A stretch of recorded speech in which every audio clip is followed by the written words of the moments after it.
But I've done 10,000 shows. I remember 3. I feel you on that. Yeah.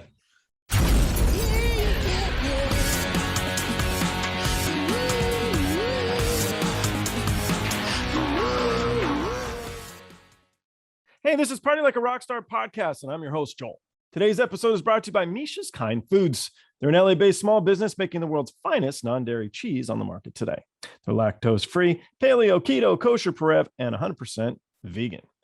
If you like what you see, check out the next video. If you like this video, please subscribe and like by clicking the little round button on the bottom right.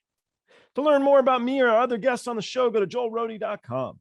You can follow us on Twitter, Instagram, or TikTok. The handle is Joel Roadie. If you haven't already read my book, Memoir of a Roadie, it's now available through Amazon and paperback Kindle or as an audiobook.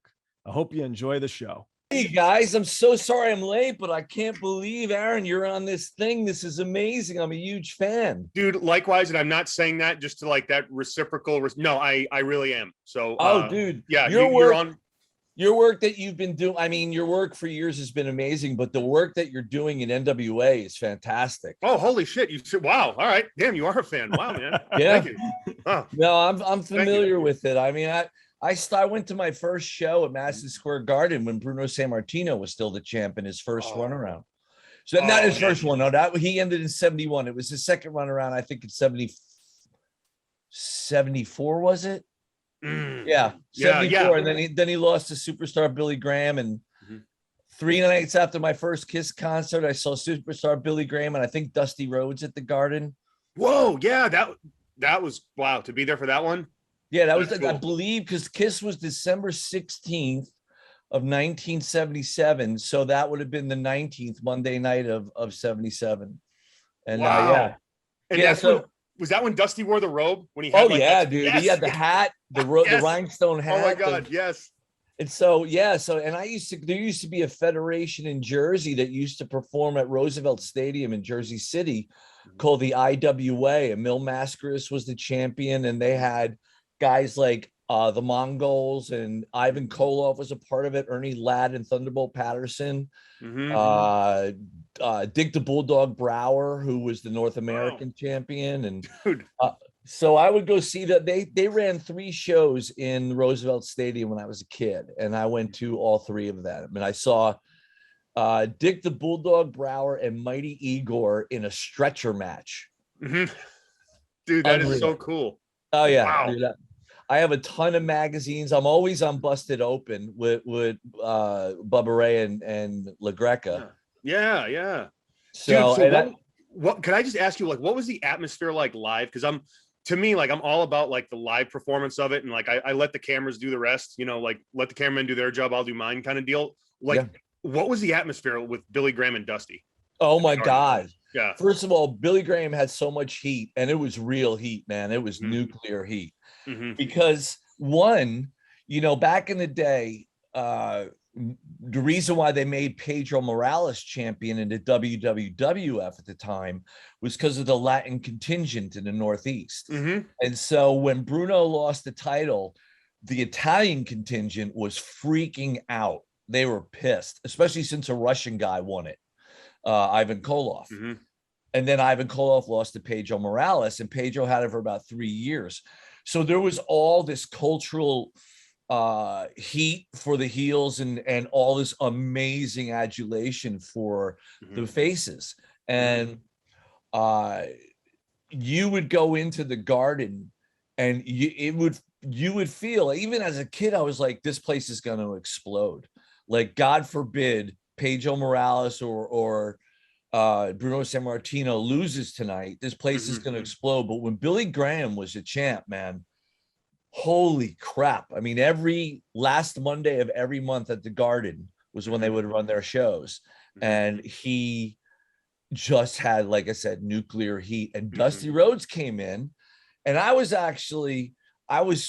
clued in enough to know that Dusty was a Florida guy, like a Southeastern guy. And I was into all that stuff with the promoters, like Eddie Graham was the promoter down there in Florida Championship Wrestling, and Gordon Solie. And, I was, I loved it so much. I was such a mark. I still am. I'm like friggin' Marky Mark, for God's sakes. But it's, when I went to that particular show, I didn't think that Dusty would be as well known as he was in the Northeast. And he really was. And I knew about him through the magazines. Yeah. You know, I was all the rag sheets, Inside Wrestling, The Wrestler, Pro Wrestling Illustrated, even Ring Magazine did a thing with wrestling as well.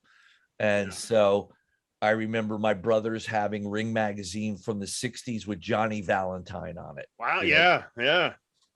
It's crazy, right? So like as a performer too, because like I always got this to where like when you would work the Garden, right, I just remember every time I'd walk out, like it's the only thing I can describe it, the air is just different there. Yeah, it is. Like it is like, you know, I don't like these, you know, the energy, but it is like there is a different feeling when you walk out, whether I mean I know from a wrestling standpoint, and I'm curious as to, you know, musically too, like you are in a, like it's a different world. It totally is. And it is, when they say it's the world's greatest arena, it's the truth. I mean, besides there being so much history and heartbreak there from a sports standpoint, you know, with the Knicks in the 90s and stuff like that, but there's such a rich history to that venue. You know, Dick the Bruiser got banned from the original Madison Square Garden, right?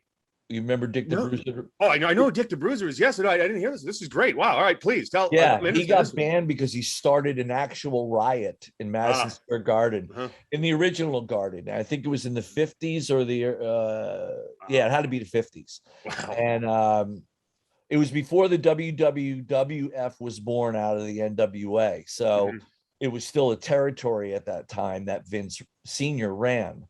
And Dick the Bruiser was brought in, I think it had to be the 50s. And he started a riot. And it was crazy. And he got banned by the New York State Athletic Commission for life. The wonderful New York State Athletic Commission. Yeah. Yeah. Yeah. People don't even believe that actually existed in wrestling at one point. And you know what? It still does today. They still treat it like a real sport, even though everyone knows, you know, we're a performance. And, you know, someone is there every time we're in the area to check our blood pressure and collect a check. No kidding. He's still got to pay the tax on that. Oh, yeah. Oh, I had no idea. I thought that was the whole reason for, you know, breaking down the kayfabe and everything like that. In Oregon, like that was a big thing in Oregon it was. And, but New York, that still runs deep. And then Baltimore is big on it. Like the people have their hand out. They're Vince's original territories, all seniors visit original. Wow. Oh yeah, that doesn't, like, again, it literally is, all right, here's your blood pressure, you're good to go. And then, you know, at the end of the day, they go home with a piece of the pie. So they perform a formality and get paid for it. Yeah. Yep. Wow. No, that's yeah, it's still around. So when you did the Garden, was that when you were doing your program with The Miz? Yeah, I mean, I did there a couple times, actually. It was a handful of times. My first time, actually, I was 19 years old. It was before I had left to go to, I was signed with WWE, but it was before I went to Louisville. And the Smoky Mountain? OVW, Ohio Valley. OVW, yeah. And, but it was good as Smoky Mountain because Cornette was the boss. So it was Smoky Mountain 2, as we call it. Okay. So, yeah, I just got to go out there and work. I was like, wow, this is cool. And then I returned when I was Sandow, the intellectual savior, which was, it was always cool because how you can be, and it's the funniest thing, man, like at the Barclays Center, right? And they're receiving you one way. And then at the Garden, they will receive you. It is a different deal. And I mean, I was always lucky enough to, you know, be able to kind of have that good relationship with the fans where they never booed me, right? Unless they were supposed to, you know, like they always kind of. No, you always got over. That's one of the things I loved about you, that, and I still do, is that whatever sort of storyline they're giving you, somehow you managed to pull it off in spades, man. Like, oh, thank you. My wife, who was not a wrestling fan, and she's still a casual fan, but I make her watch, you know, every Monday, Wednesday, and Friday, as much as she kicks and screams. And, you know, and when you guys, when NWA wasn't on, when it was still available, not on behind a paywall. Oh yeah, on YouTube. and we would watch it on Saturdays at 6:05. Mm-hmm. And when she saw you back there in it again, she was like, because you're her favorite. Oh my God! Wow, thank you. I got to interrupt. My wife too, huge fan of yours. I don't know what power you have over the wives, but I know. Thank you. And it started for her when you did the program with the Miz, which was, without you doing that, it was amazing. Like, that was one of the greatest or most original programs I had ever seen. Oh, thank you. And it was so good, and you did it so well. And it's so funny because, I mean, I'm so blowing smoke up your ass, but I'm not. Our eyes were fixated on you throughout that whole match. So there's all this stuff going on in the ring between whomever, and we were waiting for you. Like, you played it so great. And I got to be honest, when you left the company, we were really like bummed hardcore, bummed. Because I thought, we all thought, that everything that you were given, and they gave you a lot, like you did it to the hilt. Oh, like thank you. Everything that you were given. And I never understood, because I was familiar with your work via the internet mostly before you came to the WWE. And when you arrived, I was like, oh, this is awesome. And they gave you like or I don't know if they gave it to you or you brought it in, but your first sort of storyline, and it was so obnoxiously great. And I was like, I instantly was even more of a fan. So when you weren't there anymore, I was like, I don't know whether it was your move or their move, but I was like, what a bummer for me as a fan. Oh, so, no, thank you. It was just, again, like creatively, I am not the decision maker. Yeah. And there's a lot that goes into who they decide to go with. And to me, it was just like, I had reached the point where I was like, look, every single thing you have given me, I have kind of maximized it. And I just felt like, look, they kept me off TV. Like I was on the road full time. I was on the road 300 days a year. I would go to television, and they wouldn't put me in a dark match even, because if I do a dark match, like they would, and I'm not trying to sound like whatever, but like they would chant my name on TV because they saw me that night. So it was about, I'd say like 6 or 7 months of just like this constant, like, okay, what do I have to do? What do I have to do? And I eventually was just like, you know what? I don't think that this is healthy for me. And I need to kind of like step away from everything for a little bit. And I didn't know I was going to come back. So it was just one of those deals. I to this day don't have an answer. All I can do is, again, like whatever you're given, make the most of. And the cool thing about NWA though, is I'm given kind of a little bit of a creative license now. And, I was in a program with a guy called The Question Mark, who passed away earlier this year, unfortunately. It was so great. And the whole karate thing was just on Grovia. No, so here's how, like, you guys want to give you a briff overview of that. Am I boring? Is this too? For me, I'm in heaven, man. Okay. So I'm in heaven. All right. So no, what happened was, like, so I show up to NWA, and because I was kind of having a little bit of traction in the wrestling world, I'm going, all right, cool. I'm sorry, in the acting world. I was actually filming an episode of Magnum PI in Hawaii. And I'm thinking, like, this is great. Okay, I'm getting my new career. So Billy calls me. I'm starting the NWA up again. Congratulations. You have to come back to work. No, I don't. You already have a plane ticket. Fine. Get there. I see GPB Studios. And when I walked in, and like it was like wrestling the way it was meant to be, I'm going, okay, like you have my interest, with the, and sure enough, it was run the way and presented in a way. So, and it was like 3 days of tapings. And on the second day I got paired with The Question Mark. Right. So, and him and I had been friends before, and he's just talking to me about characters. He's like, well, what do you think about this character? I go, like, it's cool. It is what it is. But I go, we need a different layer. Right. Because what makes characters interesting is layers to them, right? I mean, unlike, with music, right? Like a good song, it's gonna pull at your heartstrings and be musically pleasing, right? Aesthetically pleasing to the ears, right? there's a verse, a beat verse, and a chorus. You know, I mean, that's the way it works. So you're building something more as you go along. Yeah, and I don't think, characters in wrestling are unlike that. So I said, let's think of something. Now the show Cobra Kai, who I dude, big fan of that. I tell you what. So I was like, you know what? How about you're a karate master? So huh? I go, no, check it out. And you'll get this, right? So in the 80s, they would bring in the guy from Mongolia to work a program with Dusty. He would kill everyone for about 6 months. And then Dusty would overcome, but he would have some kind of like weird, mysterious move from some kind of a, like Killer Khan with the Asian Spike and exactly. Mr. Saito and Pak Song. Exactly. So we were like, all right, let's try this. And he's like, should I get a karate suit? I go, no. I go, your whole thing is like your outfit, it's perfectly 80s, and you are embodying the spirit of the NWA when it was at its peak, right? Like we have everyone that they're going to take care of. It was 2019, I think at the time, or 2020, but like they're going to take care of today, right?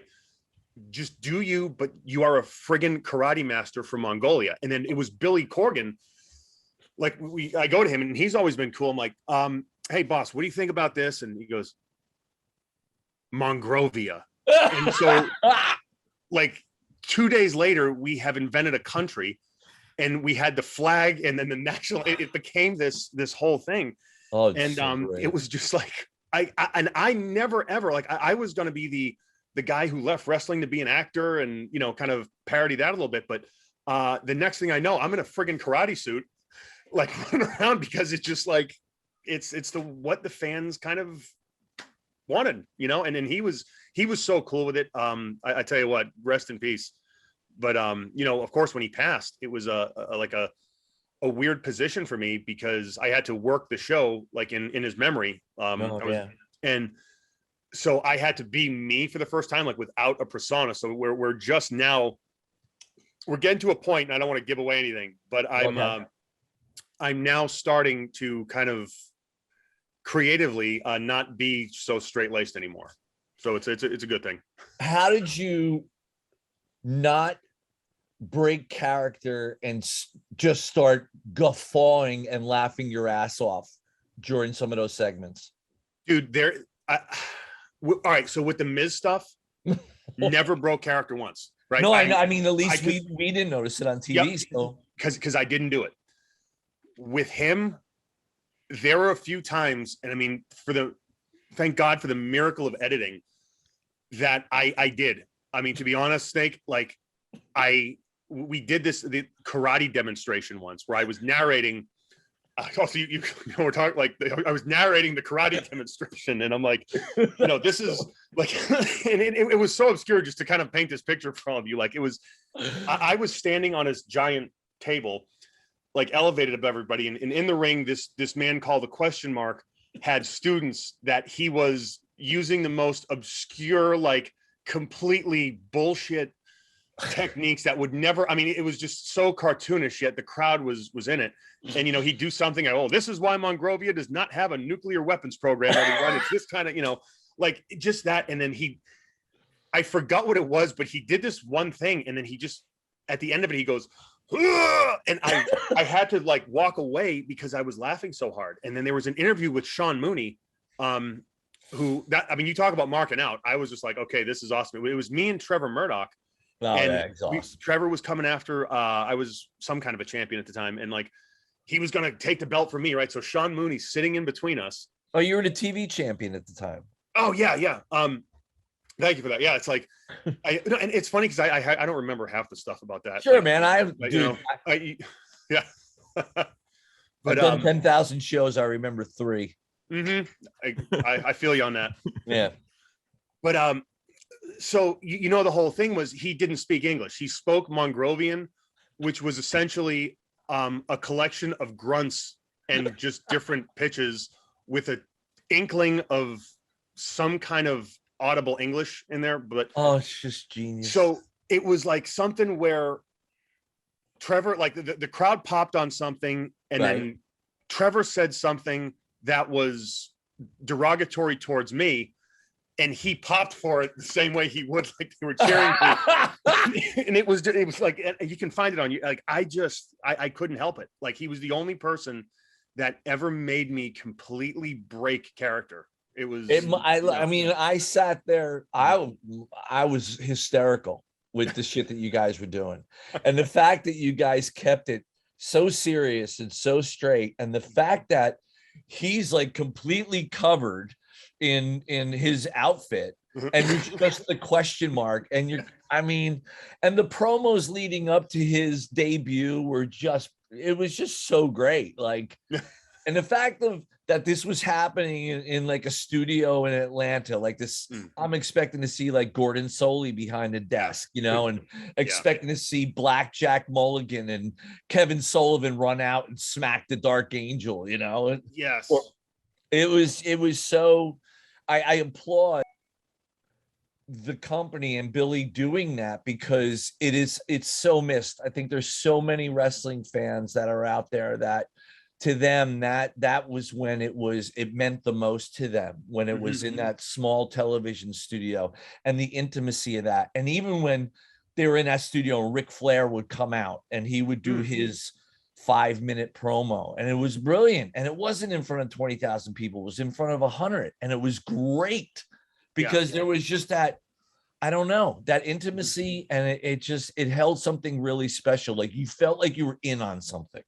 Yes, and I think that's why the fans have reacted, because, like, again, I'm all about big arenas and getting them loud and everything. And I was just like, I don't know how I'm going to do in a studio, but there's that different feel to it. It's like the fans there, and there's all kinds, right? There's older fans, younger fans. And we make the joke but they are wrestling fans, and we are presenting wrestling. Yep. Like, because today, like, look, the style, it's athletic and it's awesome. But I think what a lot of people are missing are those characters. It's like, without a doubt, you got to have kind of a soul at some point. Every character needs to have a soul. And the way that the product is being presented, it's easy to follow. Like, promos, gonna go to the ring. Like, tell us who you are, show us who you are. Yeah. And but no, thank you for that. And another thing, I'm just curious to ask you, because I thought it was a good idea, and a lot of people did, and it ended up being a good idea. But to bring the rock and rolls back, like when you were saying, like you were watching like Kevin Sullivan come out, like I thought, again, they're at the stage they're at in their careers, but at the same time, it somehow fit, and it was believable that they would be the tag champions. I'll tell you what, it was so, it was nostalgic, of course, because it was NWA and they got the titles, but it was also great to see that they could still go. Like, no disrespect to Robert Gibson, but Ricky Morton was the guy. Always, like, he was the guy that would take the bumps and make the comeback, and he was the guy. And to see him still be able to go was awesome. It's insane. Yeah. I'm like, because they were on an indie show that I guess Bubba Ray Dudley was at, or something like that. And I asked him that question, because Bubba and I go way back, like to beginning of ECW. And he and we remained really close throughout the years. And so I was scared to ask him about the rock and rolls, because you just don't know. You don't know if they're going in there and they're hunched over, or they're going to show up like Scott Hall used to show up, and that's what you're afraid. You don't ever want to see that, obviously. Yeah. And he was like, dude, they were great. And I'm like, oh, awesome. Yeah. So when they came on NWA and they were still hitting good promos, Ricky was still hitting a good promo and stuff. So you felt really good about it. Like you weren't cringing, saying, please, don't embarrass yourself, type of thing.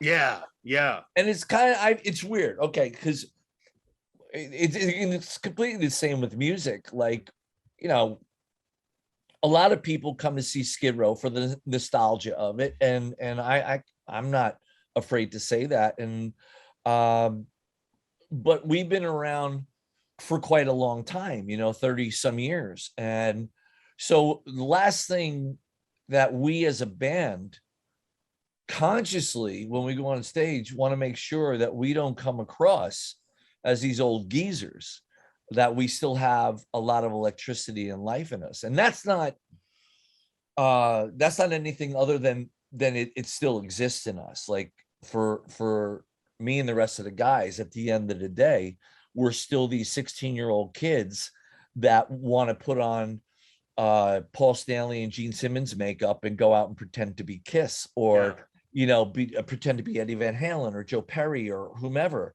Like that spirit is still what really burns and fuels my desire to keep going out there and playing. And so that's why, I mean, sometimes it may be age inappropriate to be like jumping around and stuff like that, but I still have this energy in me that kind of forces me to do that, and everybody else in the band. And it's not like I'm doing backflips off a trampoline or anything, but I look across the stage and I see my other band members, and it's all very real. It's not staged or anything. And that's the thing that I noticed about the Rock and Rolls, is just that, you can't take that, you can't force that love out of somebody. Either you still have it or you don't. And it's so obvious that they still have the love for the business and to perform. Yeah. And to still perform at a pretty high level where they're not embarrassing themselves at all. Yeah. And that's so incredible. Like what you just said. So like when you do, like, you guys get, like, collectively as a band, like you guys kind of have this unified consciousness almost, like, especially right. And it's that you are in a different place, and that energy that, when you said, you don't want to seem like it's age inappropriate, but like, I would beg to, like, if you didn't have the energy, because in my opinion, like Skid Row, like when I view you guys, right, and you guys are on my playlist at the gym. I got tequila in my heartbeat, my veins pump gas. I'm there, man. And, thank you. So like, what you guys are, in my opinion, it's something like you're almost ingrained in the unconscious, because you guys are at that level as a band. Like you've had so many hits, and you guys, regardless of where you're at, like, and how long you've been around or anything, you guys are still Skid Row, and there is no age on Skid Row. Like these bands, like you guys are just, you are, and I'll say this, like that icon and that rock god status. So TJ would differ with you. TJ would totally differ with you, but I thank you for that. For sure. You got that right, Snake. You got that right. Is Skid Row on your playlist in the gym, TJ? It is. It is. I mean, Snake mentioned Quicksand Jesus before. That Slave record is every song is amazing, and I'm on the Eddie Trunk side of Subhuman Race. I think is my favorite record, especially watching the Christopher Walken vampire movies. Right. But the Prophecy. That's right. It's different. It's funny because all the bands that I've worked for, I enjoy their music more because I know the guys. So you put that connection together, and the music just is so much better. Where people would say that's not that good, or even the band members say, I hate that record. But to me, it's a great record, and I vision all the songs on stage when they're playing, whether it was the small club and that one show in Atlanta, Snake, it was like 110 on stage. It was so slippery and sweaty, and I'm carrying the guitar like it's $1 million piece of china. So all those songs have a connection to me, and when I am running, more or less, I do more running than gym, but that stuff brings me back, and it's motivating. I mean, everybody goes through that. Aron, I don't know if you noticed, but TJ and I are from the same area in New Jersey. And so we've known each other for far longer than we want to admit or even hoped for. It just sort of happened. And TJ worked with us when we toured with Kiss in 2000 on their first farewell tour. Mm-hmm. And so he was our tour manager. And so he was kind of running the show. And we were talking earlier about the fact that it always amazed me, and that's why I have such profound respect for all the backstage and production people and techs and contractors and truck drivers that we've worked with. Because and I'm sure a lot of the guys that you work with in big productions and small productions. I mean, I'm sure you guys had a ridiculous amount of trucks out there especially for Raw and SmackDown, with all the audio and visual that goes on. But I just had such profound respect because we're friends and because we're from the same area and the same mentality. And, you know, we used to go to the same shitty strip clubs in New Brunswick. It's a terrible, terrible, terrible strip club. And I forget the name of it, but I know TJ remembers. And but when we were on the road, we would bring that mentality, that camaraderie with us. And so we get done with a show and we're like cracking beers and doing shots. And that goes on until, I don't know, 3-4 in the morning. And I have the luxury of sleeping in my bunk or wherever I'm at till whatever time I want to get up. And these poor guys got to get up at 7. And I'm like, yeah. And I don't know how they do it every day. There was we so get many up at guys 5, by the way, Snake. What's that? We get up at 5, none of this 7 o'clock crap. Oh, you're lucky. You're really lucky. You picked the shortest straw, you poor guy. But and then you work for a guitar player that breaks his ankle within the first week of the show. So then your job, it just gets 10 times harder because you got to find a bar stool and you got to get all this stuff so Snake couldn't walk. So throw all those elements of live into that mix. It was a blast. And man, that's talk about working hard.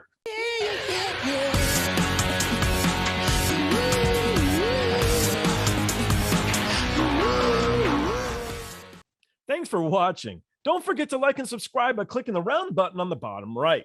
To learn more about me or the guests on the show, go to joelroadie.com. You can follow us on Twitter, Instagram, or TikTok. The handle's Joel Roadie. And don't forget, when you party like a rock star, don't be a dick.